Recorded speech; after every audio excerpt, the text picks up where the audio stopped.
You're welcome back to Business Live. Now, some financial governance experts are calling for the removal of Managing Director of ADB Bank, Dr. John Kofi Mensah. They argue that recent allegations of financial improprieties against him makes him unfit for the job. We have more in our summaries tonight.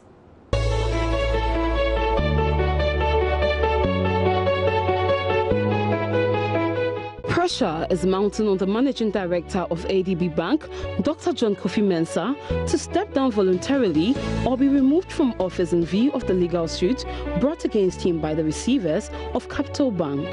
3 experts in corporate governance have observed that recent allegation of financial impropriety against him renders him unfit to continue in his present role. They have therefore asked him to either step down or be directed by the ADB board or the Bank of Ghana to do so.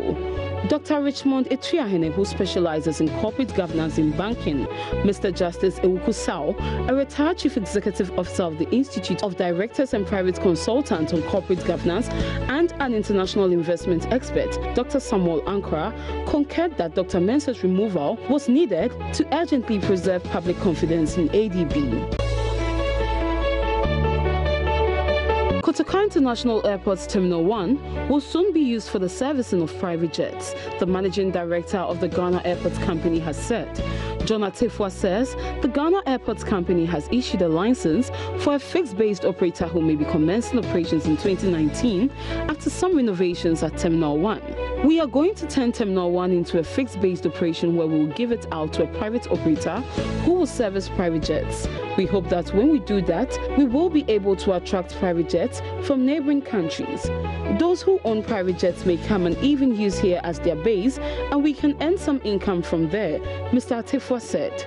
The move comes as activities of the domestic airlines have been moved to Terminal 2 following the completion of the new Terminal 3 for international travels. The name of the private fixed-based operator is, however, yet to be disclosed.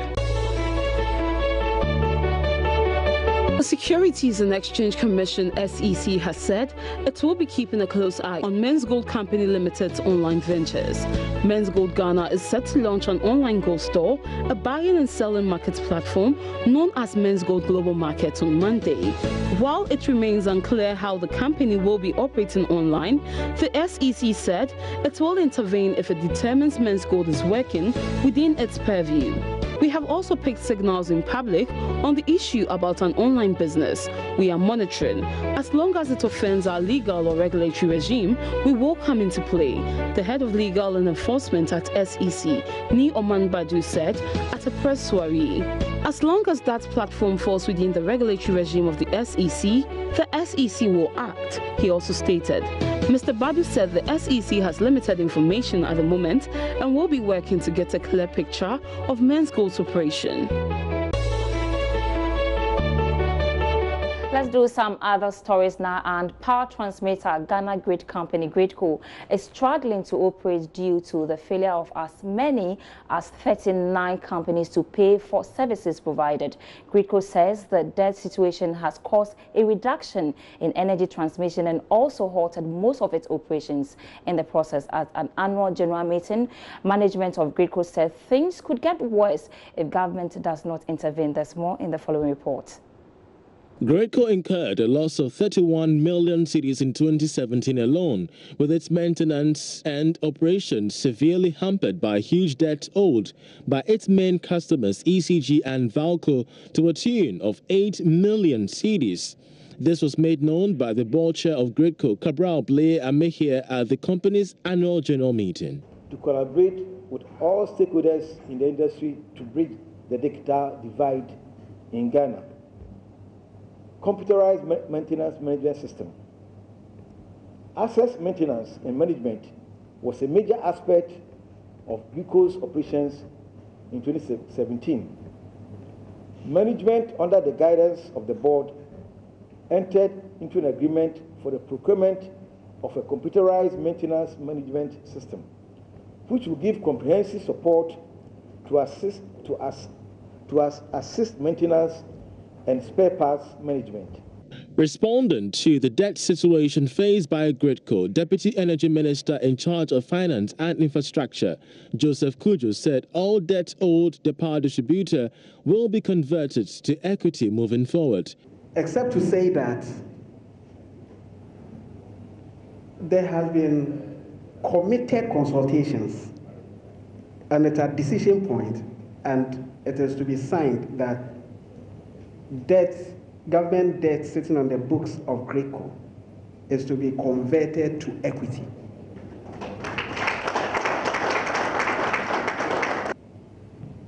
In carrying out its mandate, indeed, Gridco has been able to expand the transmission infrastructure while it effectively managed the nation's experiences with power supply challenges in the past few years. He assured board members of efforts being made to make Gridco highly profitable.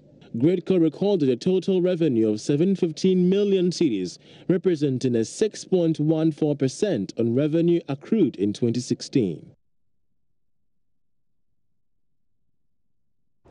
Deputy Minister of Energy, Dr. Mohammed Amin Adam, says Ghana is making conscious efforts to ensure transparency and good governance in the management of the country's oil resources. He has been addressing a panel discussion at the Africa Oil Week conference as Ghana gears up to hold a bidding round for 6 oil blocks. The Deputy Minister, Mohammed Amin Adam, said transparency and good governance were important to avoid mistrust among citizens, ensure equitable growth, and for the harmonious operations of international oil companies in the country. Addressing a panel discussion on the topic, governance, transparency, and equitable growth, Dr. Amin Adam added that government was doing all it can to promote contract transparency. In Africa, for instance, of the 18 oil-producing countries in Africa, 13 have adopted open and comparative bidding processes for allocating petroleum rights. But we still have challenges. Contract transparency is still not very broad on our continent because only 2 countries out of the 18 producer countries have adopted contract transparency, disclosing contracts, the secondary contracts, the primary contracts, for their citizens to be able to scrutinize what their governments have negotiated for them. And so there is need for us to do more work in the area of contract transparency. The other issue where we still have a challenge has to do with beneficial ownership information. The session looked at how the global industry can expedite the African growth story through contract transparency, revenue management and sharing, deepening stronger governance and operations between government and operators, as well as building transparent tendering and procurement processes. The Deputy Minister also addressed issues of corruption and local content. Companies should not see local content just as legal requirements, but they should see local content as part of their strategic operations of partnering with local people, of helping add value to the economy where they operate, so that the countries are not reduced to rent collectors. And this is why, again, we must have consensus on what the scope of local content should be. To what extent can companies contribute? We must understand that. And that should influence the kind of targets that we set in our laws. Ghana will be holding a bidding round at the Africa Oil Week for oil blocks in the Western Basin. Darryl Kwao, Cape Town, South Africa. Meanwhile, Chief Executive of the Petroleum Commission, Egbert Fibble Jr., has assured potential investors at the African Oil Week conference at Cape Town that government will hold firmly to regulations as it accepts bids for the country's oil blocks. As we, seek to move to another level, one of the things that as a commission we are concerned about is certainty in our laws and regulations. And we just want people who come into our country to be firm in thought and also in action, that we are not a nation of men and what we think the law should be.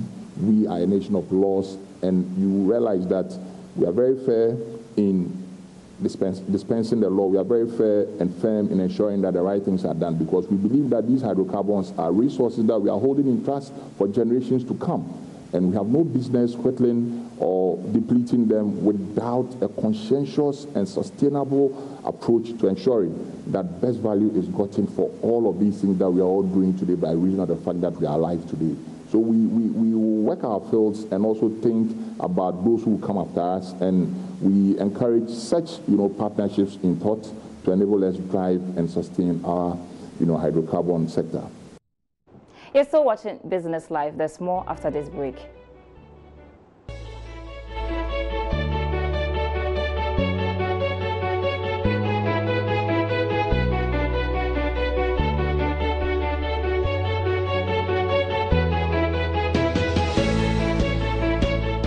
Welcome back, and let's do some more stories. And as part of its corporate social responsibility and a move to create employment, Unilever Ghana is giving young undergraduates the chance to help fight plastic waste through the 2018 Unilever Africa Idea Trophy Challenge. The competition, which will bring birth to an innovative idea, is to help eradicate plastic waste.